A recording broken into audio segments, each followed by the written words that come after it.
Hello নমস্কার বন্ধুরা। তোমার কি চুল পড়ে যাচ্ছে? তোমার চুল পড়ে গিয়ে মাথা পুরো টাক হয়ে গেছে? যদি এই ধরনের প্রবলেম ফেস করো তাহলে তোমাদের জন্য আজকের এই ভিডিওটা।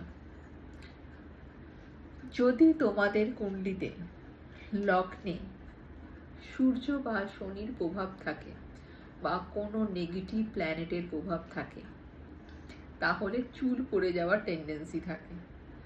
অনেক সময় দেখা গেছে ষষ্ঠ হাউসে বা অষ্টম হাউসে বা 12 নম্বর হাউসে যদি মঙ্গলের সঙ্গে বুধের কম্বিনেশন হয়ে যায় তাদের স্কিন রিলেটেড প্রবলেম হয়, চুল পড়ে যাওয়ার হলো টেন্ডেন্সি থাকে।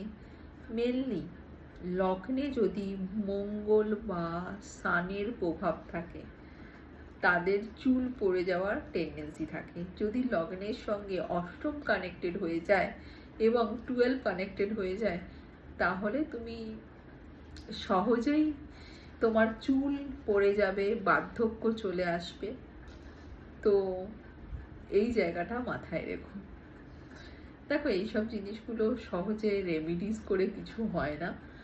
তোমার কুণ্ডলিতে দেখে নিও শুক্র গ্রহ কেমন আছে। যদি শুক্র গ্রহেও খারাপ থাকে সেক্ষেত্রে শুক্র গ্রহের কিছু প্রতিকার করলে অতি অবশ্যই তুমি ভালো থাকবে। তবে এই জিনিসটা করতে হয় প্রথম থেকে। দেখা গেল তোমার চুল পড়ে গেছে বা পড়তে শুরু করে দিয়েছে, তখন রেমেডি করলে আর কোনো কাজ করবে না।